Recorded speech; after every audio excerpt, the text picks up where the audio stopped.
the translation? It needs translation when somebody speaks in Spanish. Oh, okay. So I think that I will make the representation in Spanish. Okay. Because it's a country. It's our official language. Imperial is fine, but not that much. Not that much.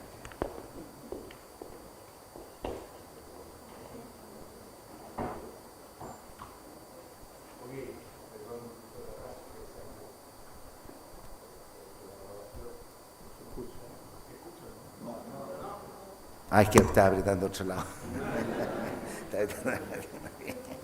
Entonces, es un gusto para nosotros, un honor, un gusto tener en la universidad a dos grandes economistas encabezados este tour por Joe Stiglitz.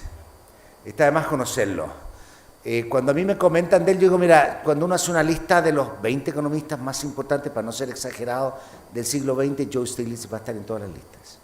Aprendimos muchísimo de él. A mí me tocó aprender mucho de su época peak, su paper de credit rationing, monopolistic competition, su paper con Grossman. O sea, hemos aprendido muchísimo de él. Y obviamente él tiene mucho que pensar y sigue pensando, como vamos a ver en esta presentación, así que no necesito leerle su currículum, decir que el 2001 ganó el Premio Nobel de Economía por Perfect Information y todas esas cosas que usted las debería saber bastante bien. Obviamente está acompañado por Martin Guzmán, un buen amigo economista latinoamericano. Martín estudió su pregrado y su maestría en la Universidad de La Plata, se egresó el año 2007, ahí lo voy a presentar más porque todavía no es tan conocido. Después se fue a hacer un doctorado a la Universidad de Brown y entre 2013 y 2016 hizo un postdoctorado en Columbia, donde trabajó con Joe. Y de hecho, bueno, ahí yo también conocí a Martín una vez que andaba con Joe en una reunión de Rich Macroeconomics. Y con Joe dirige el programa de formación académica llamado Institute for Policy Dialogue de la Universidad de Columbia. Es el miembro también del grupo de investigaciones sobre inestabilidad y externalidades macroeconómicas del Institute for New Thinking. Es un think tank sin fines de lucro creado con el objetivo de aportar nuevas visiones a la economía y ha sido bastante activo. Es Senior Fellow Non-Resident del Center for International Governance and Innovation. Actualmente es profesor titular en moneda, crédito y bancos en la Facultad de Ciencias Económicas de su universidad, la Universidad de La Plata, y es profesor asociado a macroeconomía de la Facultad de Ciencias Económicas en la Universidad de Buenos Aires. Ha tenido una prolífica, para sus años además, actividad académica, ha publicado numerosos artículos y fue ministro de Economía en Argentina en los años 2019-2020.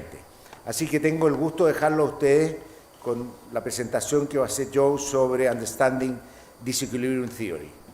Welcome, Joe. Welcome.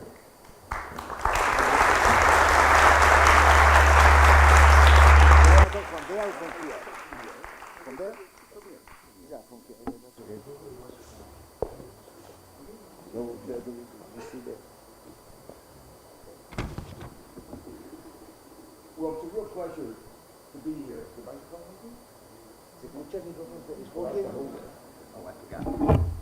It's a real pleasure to be here, and what we're going to be talking about is a rethinking of macroeconomics. One way of thinking about where we are today is that economics developed, modern economics was very influenced by the development of physics in the 19th century. Equilibrium theories dominated in physics, and economics aspired to be a science like physics. And so they developed theories like equilibrium forces, and that's the metaphor that had an enormous amount of influence in the evolution of standard economic thinking. But the world we live in is not really a world of equilibrium. And if if you thought it was, you haven't lived through the last 20 years, and obviously most of you, that's been much of your life, has been a life of shocks. We had 9/11, we had the financial crisis in 2008, then we had another disaster, the election of President Trump. And that was a major change to how we viewed globalization. We had been working for a world without borders, and all of a sudden borders started to be erected. And then just a few years later, we had the pandemic. And in Chile, you had some disturbances in 2019, and those continue. And then we had the Russian invasion of Ukraine. Now, none of those things could have been predicted. And each of those things has had major macroeconomic effects. And policymakers have to deal with those major economic effects. So in many ways, the economic theory that was attempted to emulate physics of the 19th century is not really fit for a world where there are constantly shocks that are totally unpredictable and have very major consequences. In some ways, if we were starting from scratch, the metaphor, the model that we ought to be thinking about more is evolutionary biology.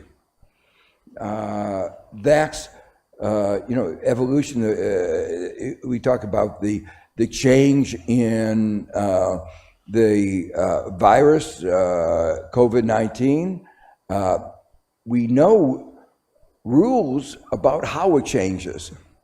We know a lot about the mutations, we know a lot about the processes, but no one can predict exactly what the next mutation is.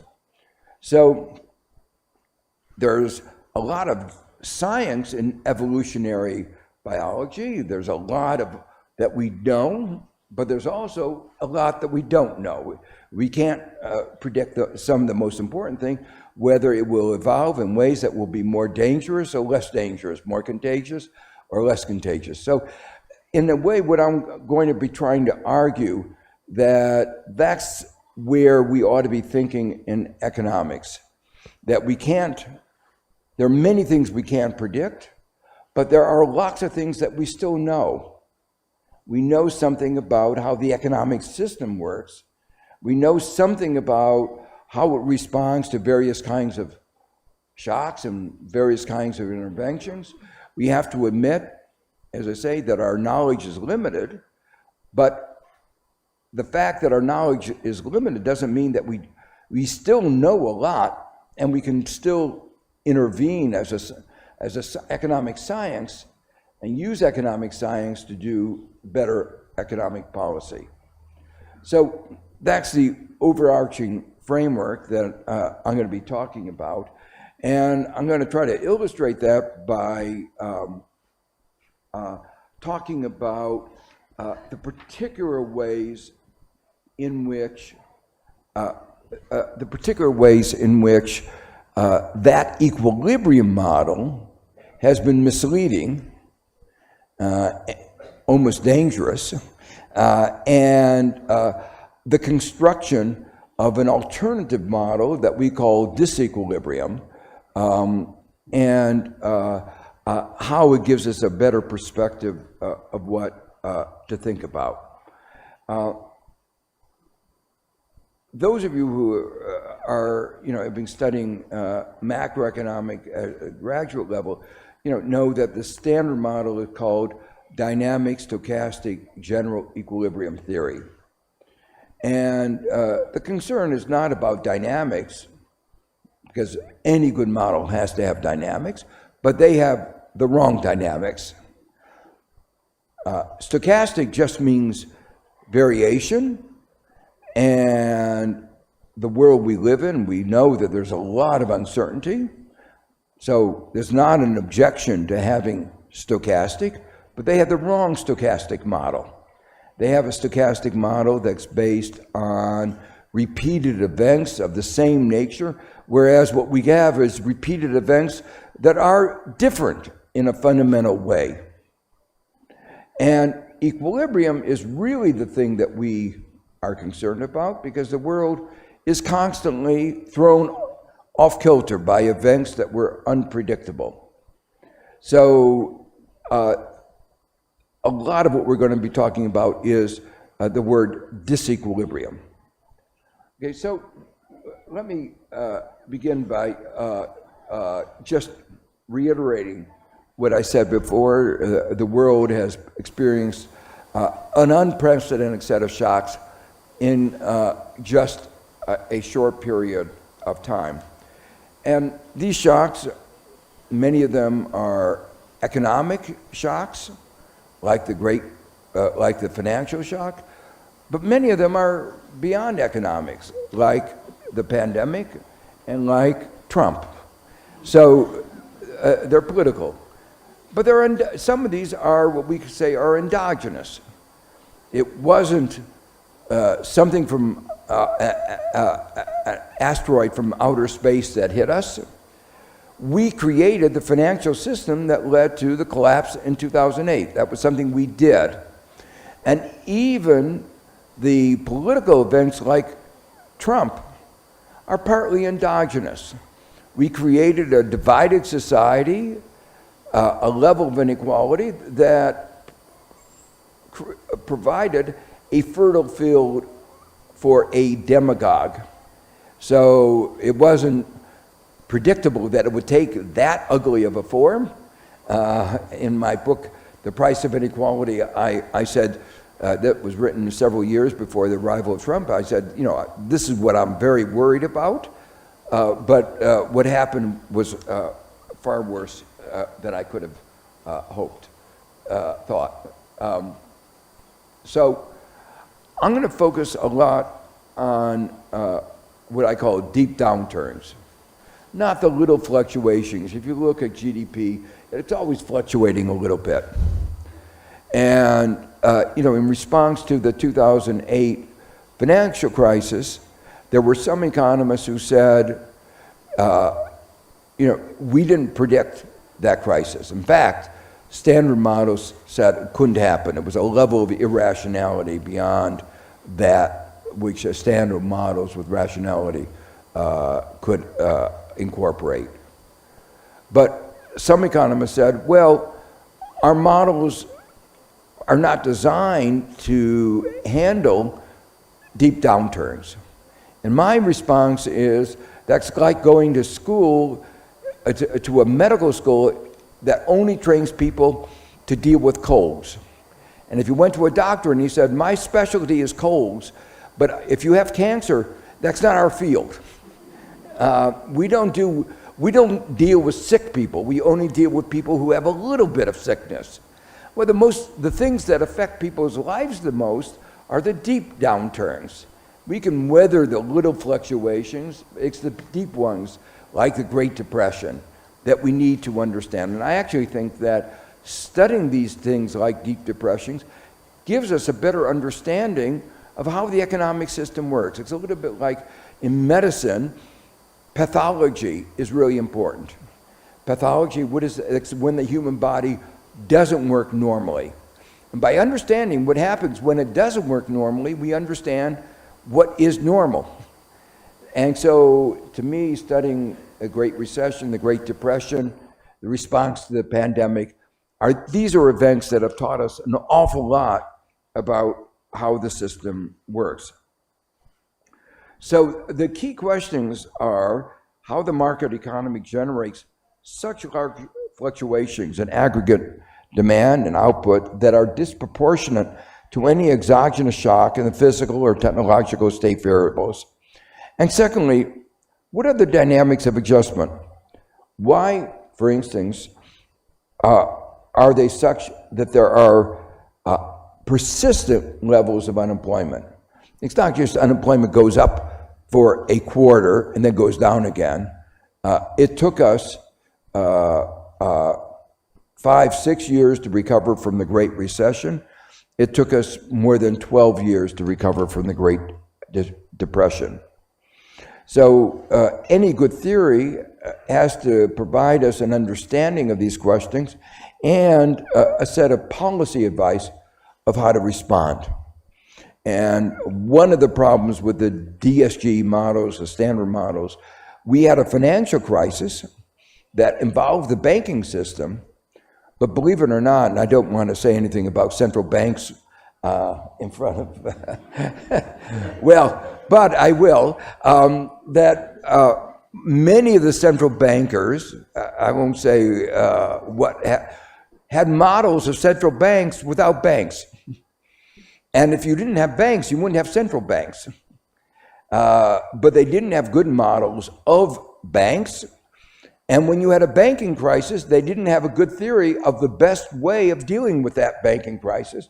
For instance, the best way of recapitalizing the banks that had gone bankrupt. Best in either efficiency, public finances, or equity. And certainly in the United States, what they did was very bad. It cost us a lot. It caused a lot of political trouble. It was very unfair, and has had long-term political consequences that we are still feeling. So let me situate this a little bit in a historical context. And when I mean a historical context, I mean a context in the development of economic theory. And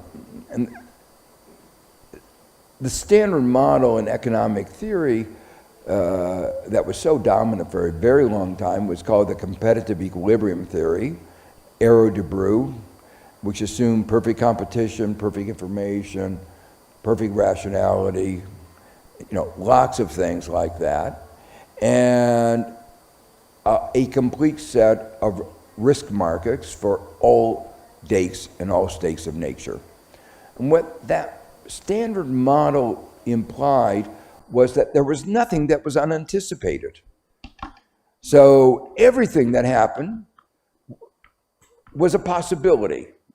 So when they were thinking about it, not only did they contemplate the possibility of Trump getting elected and the pandemic, they had markets where you could trade bets on what would, you could say, if that happens, I will pay you this much, and if it doesn't happen, you will pay me this much. So you had securities that paid off in every event. Now, of course, and the point is that these markets existed at time zero. So you imagine, how could people imagine, how could you have securities on a nuclear disaster before people thought about nuclear energy? So the model is inherently, in a world of innovation and change, incoherent. But it has been an enormously influential model. So that model, there are no shocks. And among the implications of that, there are no defaults, no bankruptcies, and no events that Martin and I refer to as macroeconomic inconsistencies. With a full set of markets, everybody writes down their plans. I will do this in this date, when this date happens, and I'll do that in that date. If that happens, they write out plans, and there are markets for each of these dates and each of these states, and all those markets clear. There are no surprises. It's just something that you anticipated as a possibility turns out to be a reality. So you're not surprised. It was one of those states of world was going to occur, and you see what one did occur. Is that clear? So that means in turn that everybody's life is very boring. at time zero, way back, at the time you were born, everything is laid out, and then you just watch things happen. And as I say, it's not very interesting. Now, if you haven't followed exactly what I've said, that's okay, because it's so bad economics that it just shows you haven't wasted your time learning the wrong model. But it is the dominant model in economics, or it was for a long time. And then the problem occurred, what happens if there doesn't exist these complete set of markets, a complete set of risk markets? And in particular, the most interesting thing was what happens in the context of macroeconomics, how the whole system operates. Well, the main part of the macroeconomic profession solved, and I put in quotation marks, solved the problem of the absence of risk markets by working with a model, a pretend economy, a simple economy, and you always have to simplify. The question is, are they the right simplifications? They worked with a model with a simplification where you don't need markets. So the absence of markets turned out not to be very important because they assumed a world in which if there were markets, there would be no trading in those markets. That's the model of the representative agent where everybody's the same. And so, in a way, by construction, they created a model where the absence of markets had no consequences. And they began their analysis with that. And one of the implications of that is there are no macroeconomic inconsistencies, no bankruptcies, because if there's no markets, there's no possibility of default. So it's a very weird model. You only have finance if somebody's lending to somebody else. But if everybody's the same, who is the person going to lend to? Now, for those of you who've been following recent advances in economics, there are a set of models called HANK, Heterogeneous Agent New Keynesian models, that have tried to remedy this defect, but they've done it in a way that's equally or almost as bad, because they assume that somehow, when you have this huge heterogeneity, that people could figure out the equilibrium of what the economy would be like if there were a full set of markets. And it turns out it takes the computer a long time to solve that problem. And they mysteriously argue that each of you are smart enough to figure out all of this that takes the computer hours and days to solve. And there is a framework that says, well, you may not have solved it, but you act as if you did. But how you do that as if is a little bit of a mystery. But it's even worse than that, because for the computer to solve that, they have to know everybody's preferences and every firm's technology. But the whole point of a market economy is we don't have that information. And we don't need that information. Central planning had that information, but that never worked. So it's a description of a market economy that doesn't exist. And it's an information requirement that is impossible. So the most important point is that with the incomplete set of markets, it's not possible to check that all plans will be consistent in every state, and it's likely that they will be revealed not to be consistent in some states at some date. And we see that all the time in the multiple crises that we have around the world, and not just in developing countries, not just in Argentina, but also like in the United States in 2008. So the bottom line is that the standard equilibrium assumption is misguided. Moreover, the standard model has a kind of cognitive dissonance to it, because you assume you're in equilibrium, and then what happens? We discover over and over again that we're not.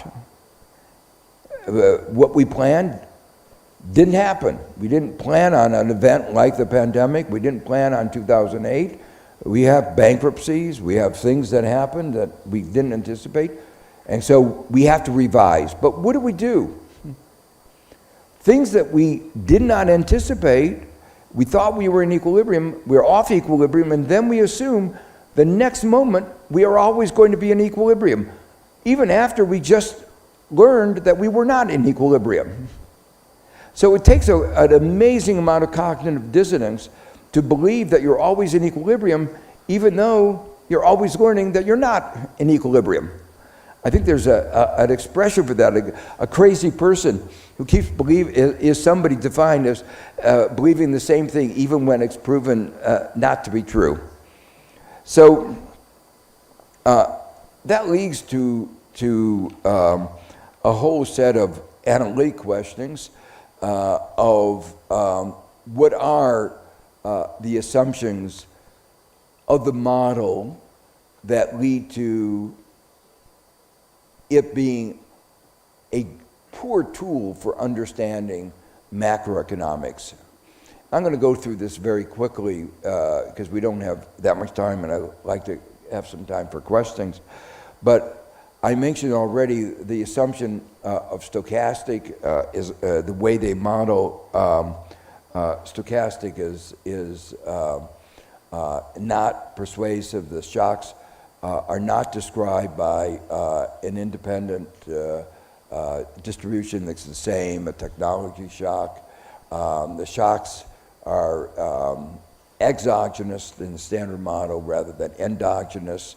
They're shocks to technology, and if you looked at all the shocks that I described in the beginning of the talk, none of them are technological shocks. We do have technology shocks, and particularly agrarian economies have weather shocks, but most of the shocks that we have are not technology shocks. The assumptions of rational expectations. How can you have rational expectations about the consequence of events that have never occurred? It just doesn't compute. And the interesting thing is, this is just you might say a philosophical aside. Those who do work in decision theory, how do people make decisions?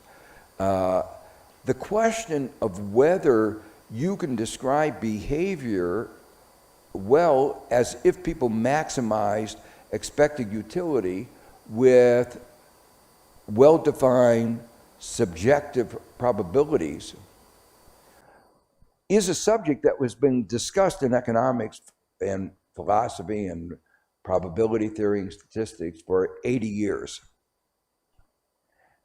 And the general consensus is you can't. And there are systematic large deviations from the assumptions that you need for using the expected utility. And what is remarkable is that macroeconomics developed as if that whole literature never existed. They ignored it. The good news is that a lot of work in economics now is in behavioral economics, trying to study how people do behave in the presence of uncertainty, and the evidence is very, very strong that it's not consistent with rational expectations. Well, there are lots of other aspects. They ignore distribution effects, which the Hank models have shown to be first order importance, and a lot of the work that was done well before that in Keynesian models argued that they were of first order importance. They assume that there's perfect mobility across sectors. Sectoral shocks are not important. But, just to get ahead of the story, the experience we're going through with the pandemic has emphasized how important sectoral shocks were. The pandemic hit the service sector much differently than it did the manufacturing sector. Goods don't flow easily from one sector to another. And the standard macro model modeled it as if there was a single aggregate production function where you could move resources smoothly from one sector to another. And of course, they also assumed that institutions and contract forms don't matter, and they do. Again, looking at the COVID-19, one of the big problems that we experienced in COVID-19 is that there was a shortage of supply of chips, the aggregate supply, and to the auto industry. And the result of that is auto prices went way up because production went way down. But the chips production was like it was before COVID-19. What was the problem? They had signed long-run contracts, with large penalties for breaking them. And the government ignored the macroeconomic externality of benefits of shifting production for making smart telephones, iPhones, where you could have lived without getting a new iPhone, but the economy suffered a great deal because it couldn't get cars. And it was one of the major sources in 2021 of inflation with very large ramifications.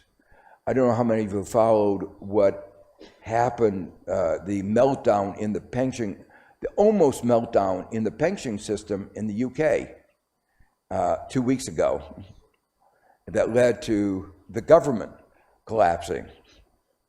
Well, that was because the pension funds had signed contracts with some banks that ignored the possibility of an event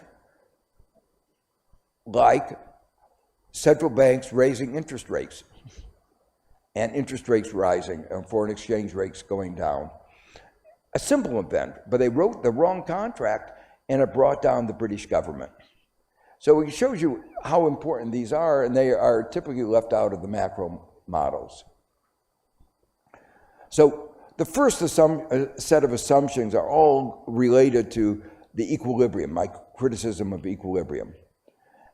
The second set has to do with when you're out of equilibrium, how does the economy adjust?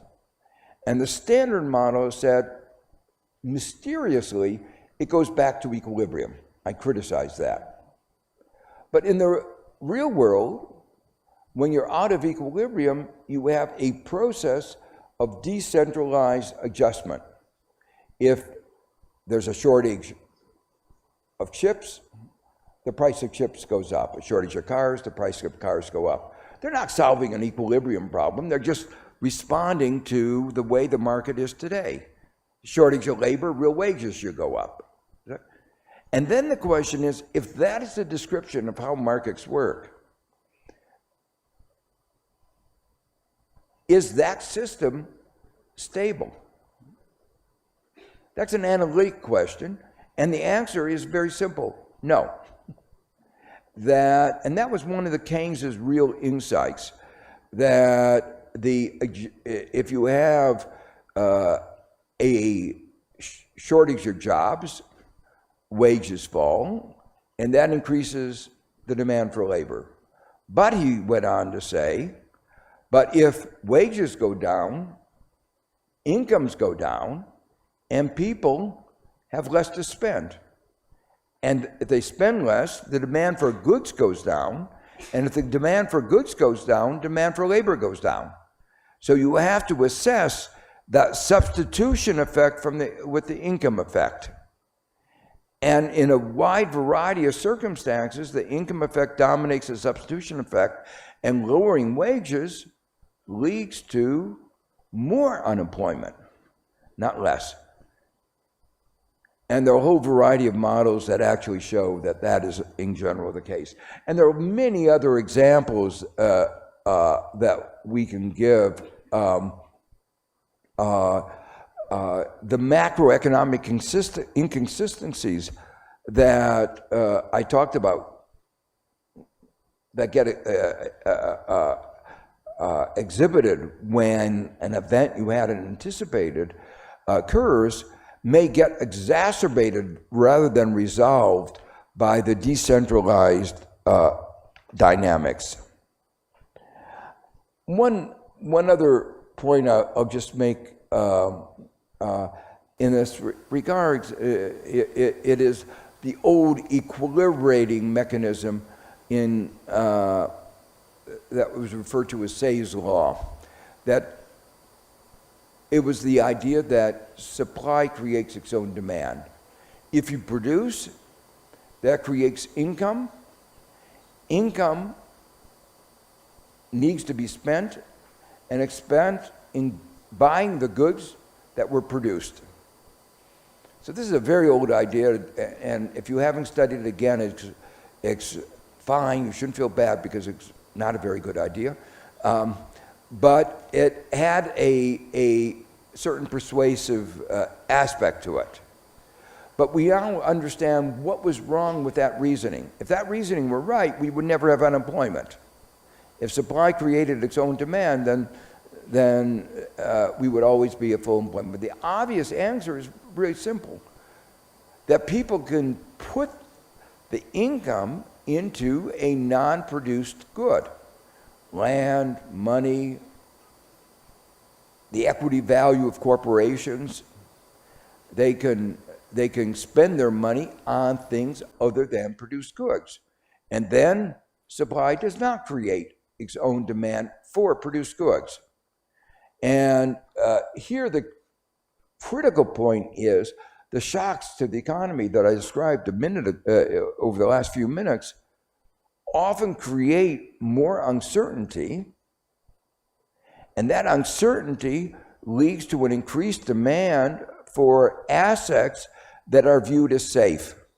And the non-produced assets are often the best, viewed as the safest assets. So precisely at the time when you have these shocks are times when the problem of supply not creating its own demand gets worse and precautionary demand goes way up. We saw that at least in the United States, in the pandemic. The United States usually has a really low savings rate. 7%, went down to 2%, went down to 0%. It's really low. In the midst of COVID-19, the savings rate in the United States went up to 25%. And the savings rate of the upper part of our income distribution went up to more than 40%. It was understandable. They didn't know how long COVID was going to last. They didn't know the economic consequences, and that led to enormous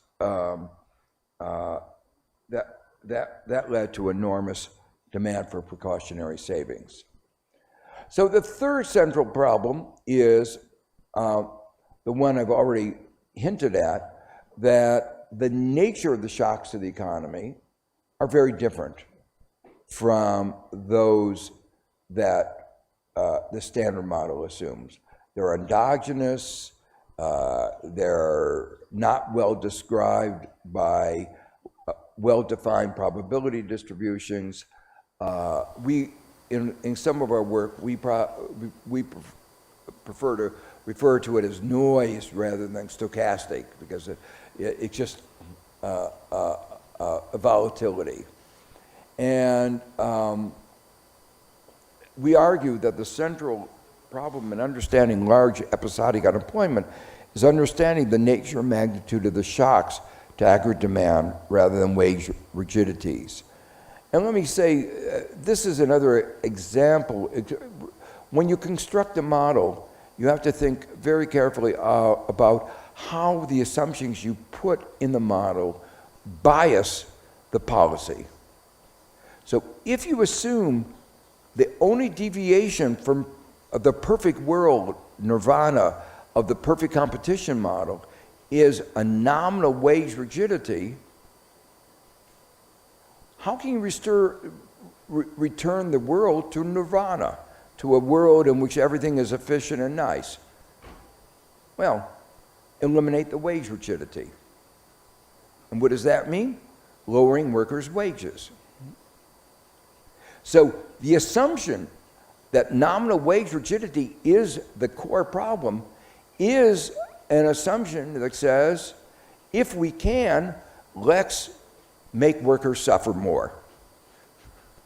Now, they're suffering first from unemployment, and now we're going to tell them, cut your wages, weaken unions.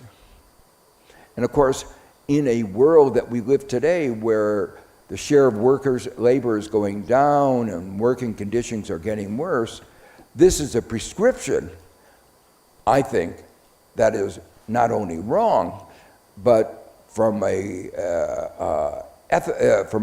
welfare point of view, disastrous. So, as we think about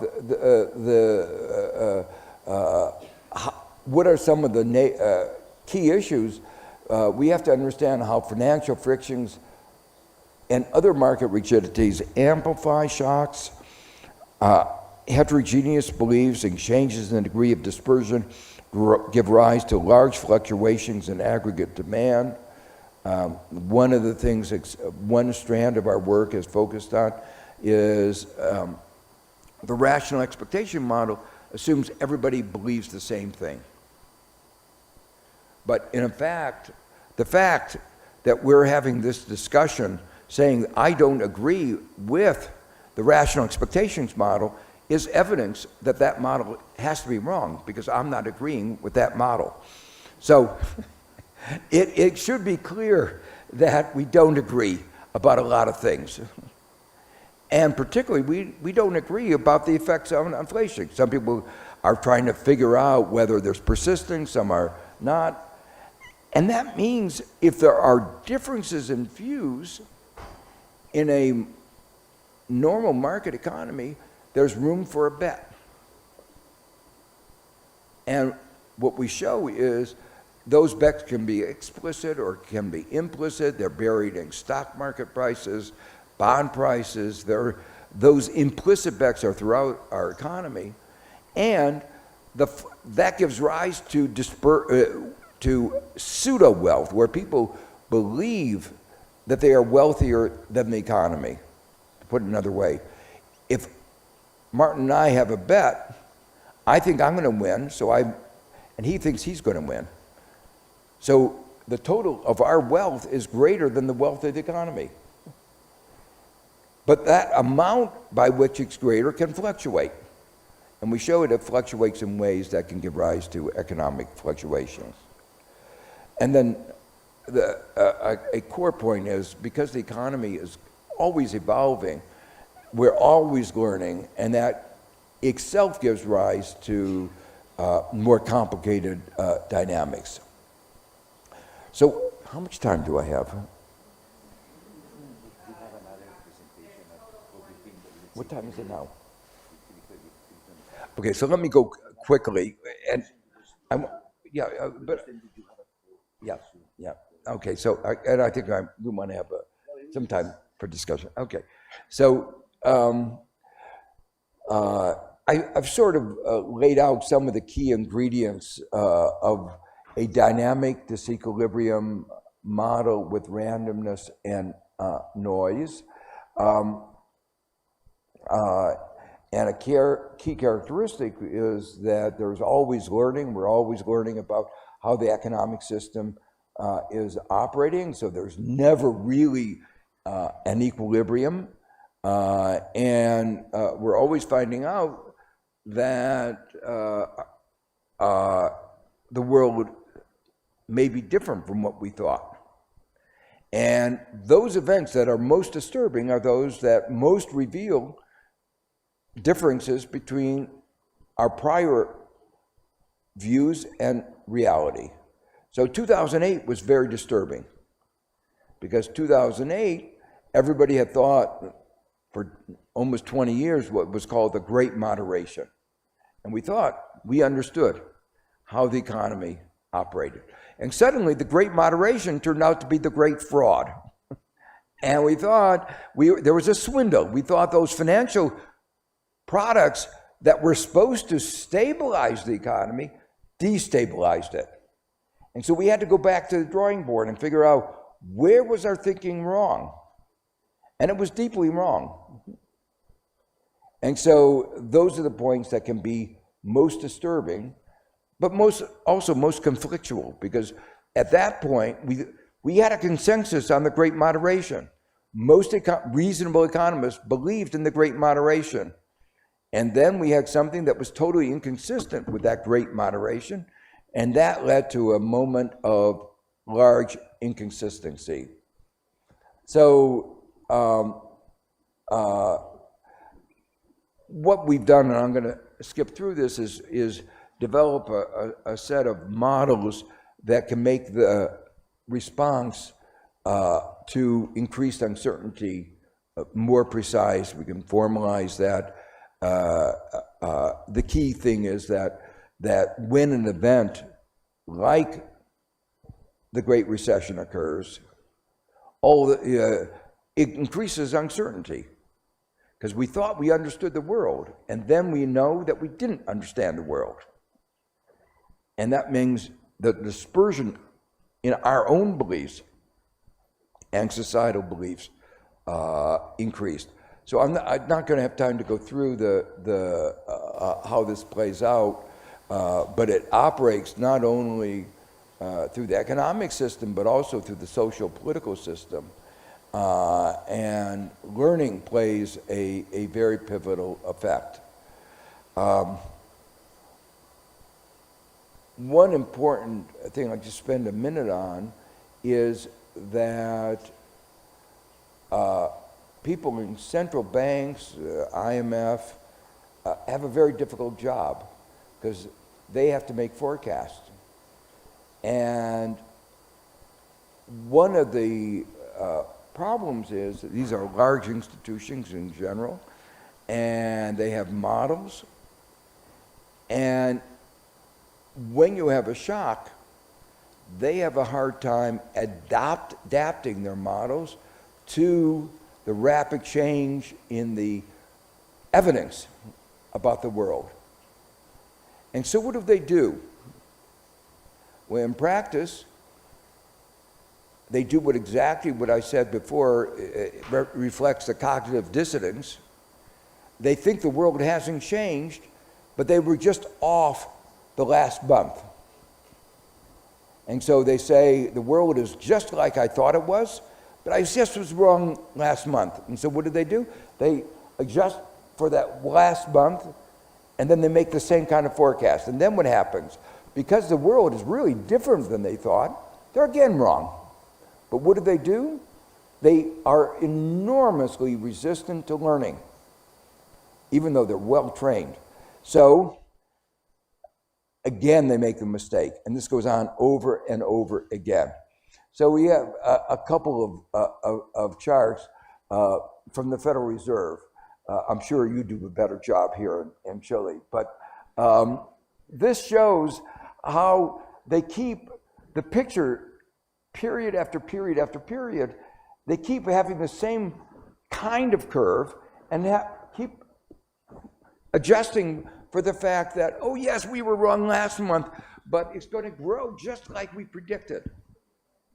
And I think it really shows an enormous resilience of the Federal Reserve in not learning. And you have to give them credit. This is another example at the IMF. So it's not just one institution.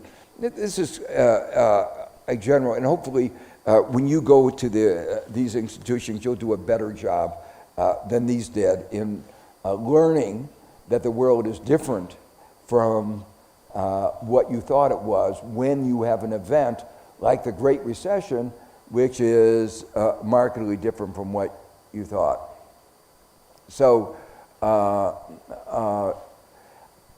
belief formation, what's very difficult, these are very nonlinear, these are very complicated, these are fundamental changes in the structure of different from what we thought, and so we shouldn't be surprised that it's difficult. And we, part of the research has been to show exactly how bad learning processes can be with linear models, linear prediction models, when the underlying structure is very nonlinear.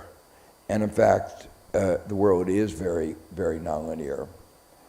So now I want to just spend a few minutes on a question of policy guidance. One of the critical questions in policy guidance is how to restore quickly the economy to full employment when these macroeconomic inconsistencies get revealed. And what I want to emphasize here is that there are many instruments, standard instruments that economists, monetary, fiscal policy, but the framework that we talk of, our framework, highlights some additional instruments. Monetary policy is important, fiscal policy is important, even more important than I think has been traditionally realized. But one aspect of it is better debt restructuring mechanisms.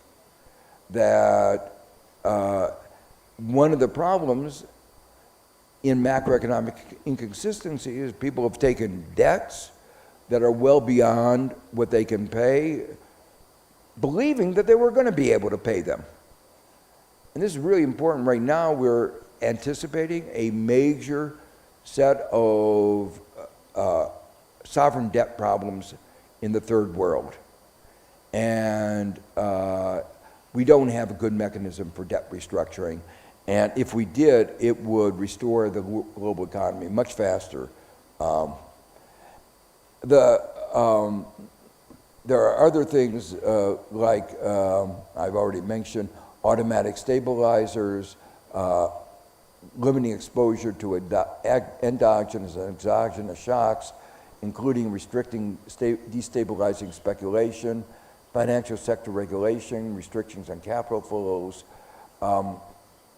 greater emphasis on fiscal policy, which can be timely, more effective, less distortionary than monetary policy.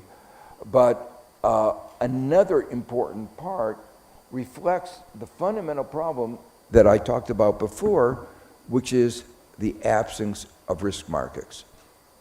And so better public risk-sharing mechanisms of a whole variety of forms can be effective. And one example are income contingent loans of the kind that they have in Australia for education.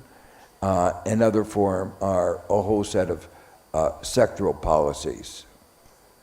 I think I'm going to skip through this. An interesting thing is that the world is now going through a big debate about inflation. We haven't had inflation like this for 50 years. The world today is very different from the world 50 years ago. In the United States, unions were stronger, there wasn't globalization, we had different legal frameworks for labor relations, a whole set of things. We were more of a manufacturing economy, less of a service sector economy, not a knowledge-based economy. And therefore, it's very hard to make inferences with confidence about today based on what happened 50 years ago. Do we really believe that we can just look at the data 50 years ago for making a strong prediction of what's going on today? And 50 years ago, we had an oil price shock. We didn't have a COVID-19 shock and an oil price price shock. So all of this illustrates the fact that we are in a disequilibrium today. Making inferences is much more difficult than would be the case using an equilibrium model. And the real point I want to emphasize is the dangers of using an equilibrium model when you are in these very nuanced situations where there are heterogeneous belief formation, and we have to really understand those heterogeneous, and it leads to a very different policy response to the inflation than we otherwise have. So the bottom line is that this theory of disequilibrium, I think, returns macroeconomics to better and more relevant foundations. While we can't know everything, and we know we don't know, that's better than thinking that you know things that you don't know. So we know that we don't know, but there are certain common things that we do know. That we know in an economic downturn, fiscal policy can be very effective. We know that automatic stabilizers can be very effective.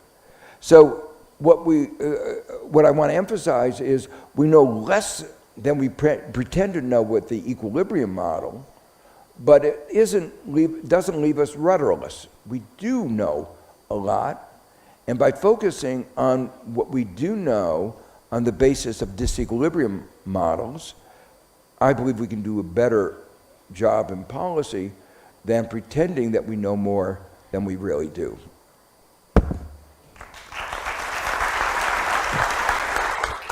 Thank you. Thank you very much.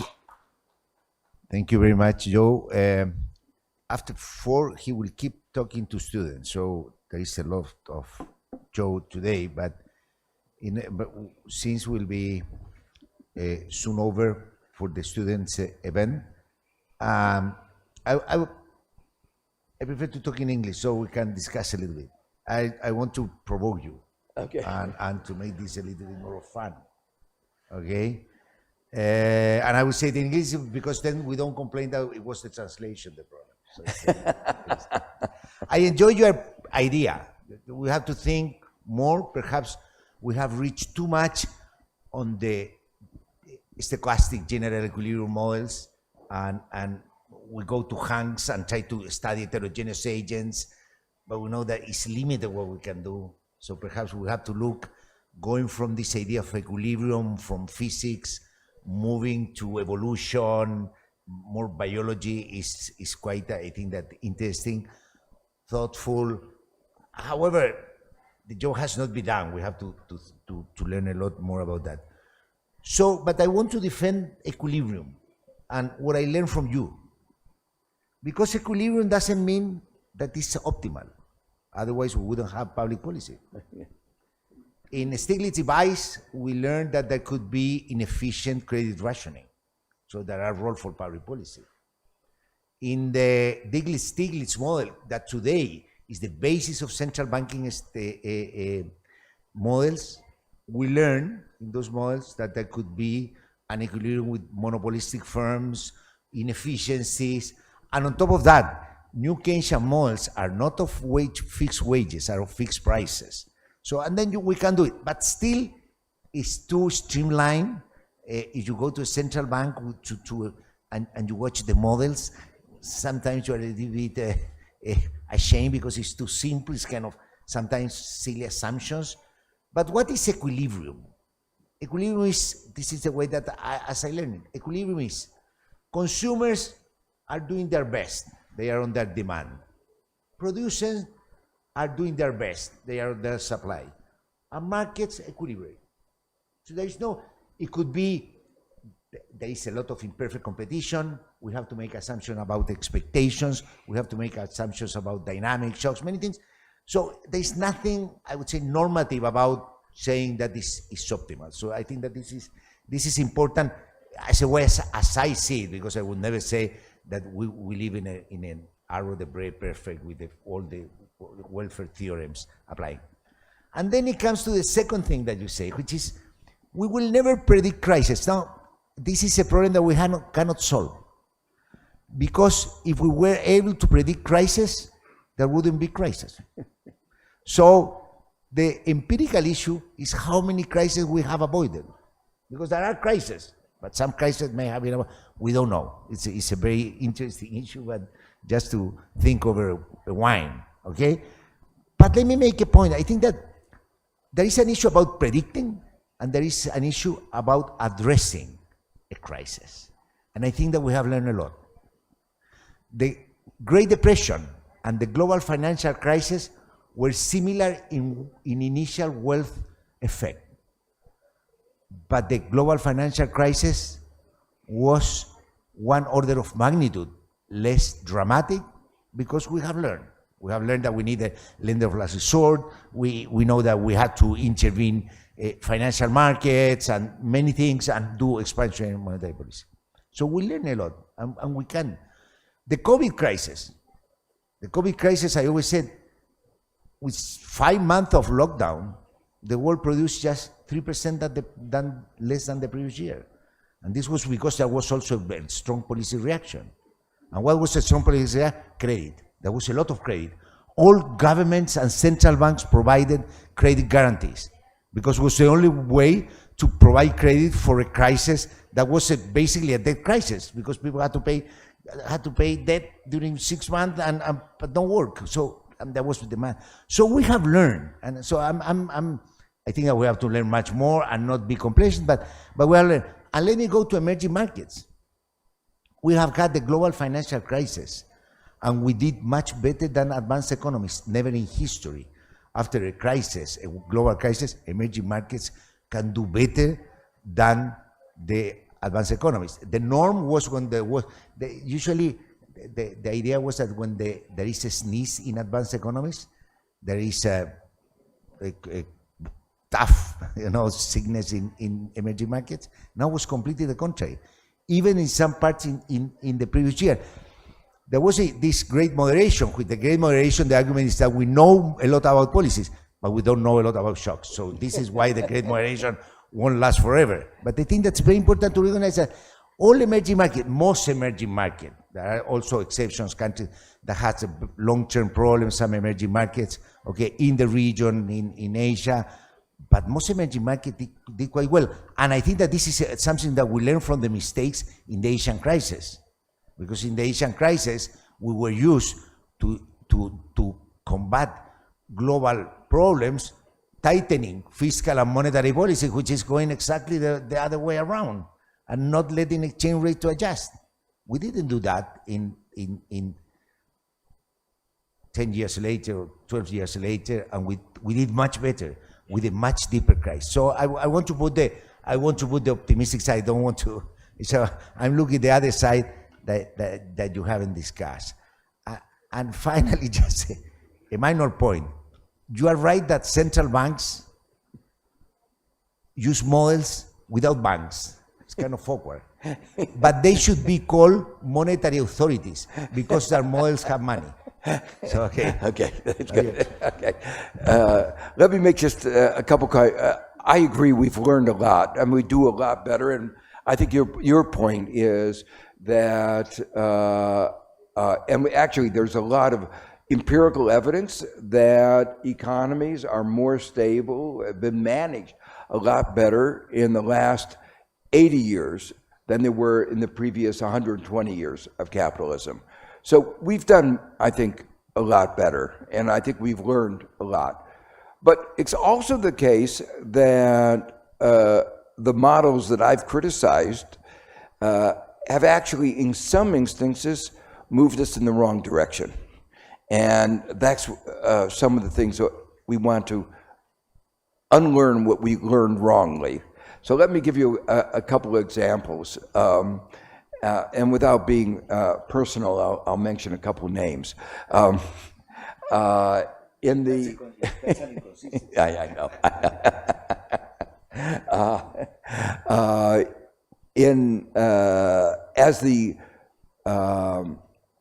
In the years before the 2008 crisis, the central banks, Federal Reserve in particular, used models where they believed that risk was disseminated throughout the economy and that markets were rational, and they said, therefore, financial deregulation increased efficiency and ignored the effects of the financial innovations in enhancing instability. And they said that that enables us to move towards deregulation. And it was interesting, Greenspan, in the testimony that he had to give to Congress after the financial crisis, said this was the big flaw in his reasoning. And there was a whole movie called The Flaw. And the point is that he took the models too seriously and didn't learn from the long history of financial crises. And that led to a set of policies that led the economy to be more unstable. Then a little bit later, Ben Bernanke, after the housing bubble broke, a bubble which the models they used said could not have occurred because you don't have bubbles in rational models.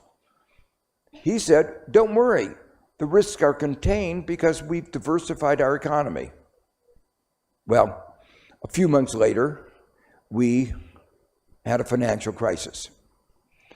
Now, I think we are making progress, and so I want to also be on an optimistic note. The models that they used did not have the interrelations among the banks. They didn't even study them. I had written a book with Bruce Greenwald talking about how when you have a network of banks, the collapse of one bank could lead to a bankruptcy cascade. And one of the problems of the standard model was because they didn't have banks, they didn't have bankruptcy cascades. And that had major effects. One of the central banks was worried, the Bank of England. And they had one economist there, Andy Haldane, who did a fantastic job of articulating these worries, but it didn't have any effect on most central banks around the world, including the Bank of England. But he was director of research and still had a limited effect. So I think we've learned and we are continuing to learn. I want to make one more comment on equilibrium. When we're talking about equilibrium, the standard model focuses on intertemporal, how you make decisions over a very infinite lifetime. But what we've emphasized on disequilibrium says what's really important is uncertainty and how you respond. Now, optimally, you need to think about over time and in uncertainty. But models are complicated, so you have to make simplifications. And so the point that I think I want to emphasize is, it turns out in moments of crisis, uncertainty is far more important than the Euler equations, which are the equations that describe intertemporal allocation. Martin, do you want to? And you know what I'm going to say, so I'm going to speak in Spanish. And Okay. Can you hear me? ¿Ya? ¿Me escuchan bien? Bueno, primero quiero agradecer por la invitación y agradecerle a las autoridades de la universidad, presidenta de la facultad, José, y a todos ustedes. Es un honor estar aquí en la Universidad de Chile junto al profesor Stiglitz. Yendo a las preguntas que plantea José, algunos comentarios complementarios de la respuesta de Joe. ¿Cuál es la intención que tenemos detrás de esta construcción teórica? Bueno, uno lo que intenta siempre es entender mejor cómo funciona el sistema económico o los sistemas económicos en general, y que eso también nos ayude a tener una mejor guía para hacer política económica. Y para eso nos ayudamos de modelos. Todo modelo se basa en un conjunto de axiomas y hay un rango de relevancia de ese conjunto de axiomas. José explicaba que equilibrio no necesariamente significa eficiencia, efectivamente. Bueno, yo, el profesor Stiglitz, en la década de los 70, en los 80, en los 90, ha desarrollado toda una literatura en la cual se toma el modelo básico, estándar Arrow de Brem, mercados completos, y se va cambiando un poquitito cada uno de los supuestos. Por ejemplo, en vez de información perfecta, permitimos que haya información imperfecta, etcétera. Y lo que vemos es que efectivamente tenemos situaciones en donde hay equilibrio de mercado sin que la solución de mercado sea eficiente, y eso da lugar a la intervención, a que sea óptimo que haya cierta intervención de parte de la política económica. En esta estructura teórica nos enfocamos en un aspecto en particular, nos centramos en un aspecto, que es el tema del conocimiento que tienen los participantes de la economía sobre los distintos estados, las distintas cosas que pueden pasar en la economía. El mundo de mercados completos asume que todos tenemos conocimiento completo del espacio de estados que se pueden dar en la economía. Uno puede pensar que hay distintas probabilidades para las cosas, pero todas las cosas que pueden ocurrir en el mundo, todas podemos definirlas. Y lo que nosotros encontramos es que eso pone una gran limitación al entendimiento de las dinámicas de las economías. Hay cosas que son imposibles de anticipar. ¿Quién hubiera podido anticipar, por ejemplo, una pandemia seguida de una guerra como tuvimos en los últimos 3 años? Y lo que esto implica es que cuando tomamos decisiones económicas, es imposible que podamos saber que en cada una de las contingencias que se pueden presentar se van a cumplir lo que llamamos las condiciones de transversalidad. Entonces, ¿qué pasa? Va a haber situaciones en las cuales el sistema económico va a estar en un estado de inconsistencia.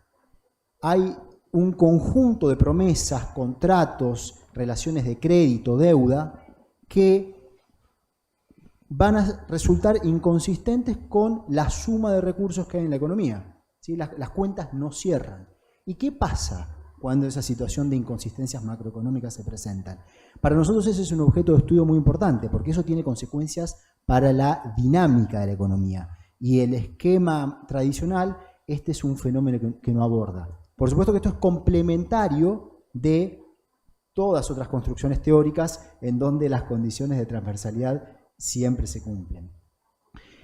Las implicancias de política son de gran relevancia. Por ejemplo, en un mundo como en el mundo de Arrow de Brem, en el mundo de mercados completos, no existen los problemas de sostenibilidad de las deudas.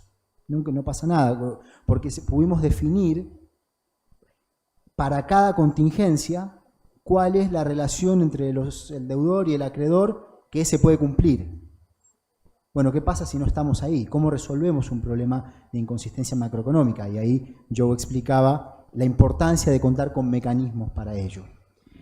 Este esquema también nos permite preguntarnos más profundamente sobre las cuestiones de coordinación en una economía de mercado. Cómo los agentes económicos, cómo toda la sociedad termina coordinándose y qué características tienen las soluciones de una economía de mercado. Una discusión muy interesante que tuvimos en estos días, entre ayer y hoy, aquí en Santiago, con varias de las personas con las que tuvimos muy valiosas reuniones, era el tema de la inflación. Y esto de la coordinación surgía todo el tiempo. Escuchábamos que, y bueno, yo desde Argentina, nosotros lo sabemos muy bien, la inflación en Argentina ha sido históricamente el principal problema de la economía. Hay un foco puesto en evitar que el proceso se vuelva persistente, que la formación de precios empiece a incluir un componente de expectativas que le dé persistencia al fenómeno de la inflación. Ahora, si nosotros decimos que estamos en un mundo en donde no podemos conocer todos los estados que se pueden dar, bueno, directamente entonces es imposible es imposible que haya expectativas racionales, porque hay eventos que ni siquiera podemos definir. Y estamos abriendo la puerta a un mundo donde es muy probable que las expectativas sean diferentes. Tal vez los sindicatos tengan unas expectativas, el Banco Central tenga otras expectativas, otros participantes de mercados tengan otras expectativas. ¿Cómo se coordinan todas esas expectativas y cuáles son las características dinámicas que tiene la economía en un contexto tal? Estas nosotros encontramos que son preguntas que en el marco tradicional para el análisis macroeconómico son muy difíciles o prácticamente imposibles de responder. Y marcos más flexibles sobre ciertas hipótesis nos permiten adentrarnos en buscar respuestas a preguntas que son ciertamente complejas. Muchas gracias, Martín. Muy interesante. Estamos en la hora. Ahora viene una cosa con los estudiantes. Va a seguir Joe aquí. Algunos nos tenemos que ir, pero él generosamente con Martín nos van a dedicar más tiempo. Yo antes de terminar, eso sí, quería llamar al escenario a Juan Pablo Castro y Joaquín Martínez, miembros de la mesa organizadora de esta segunda versión del Congreso Crítico de Ciencia Económica y Administrativa, quienes quieren entregar un reconocimiento al profesor Stiglitz.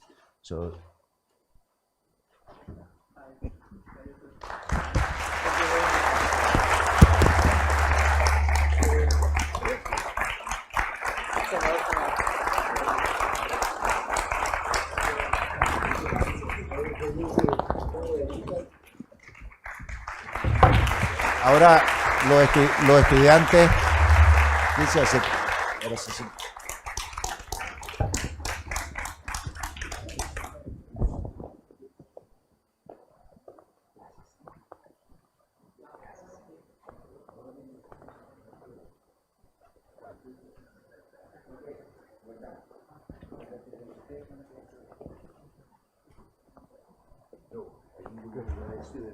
Oh, okay.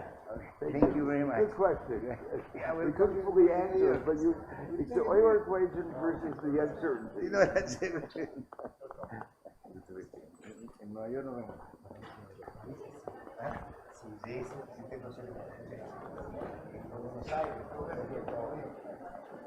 So, Joe, the presentation is just you. What? The presentation is you. I think what I am thinking that maybe you'd like to give it a pocket and answer questions rather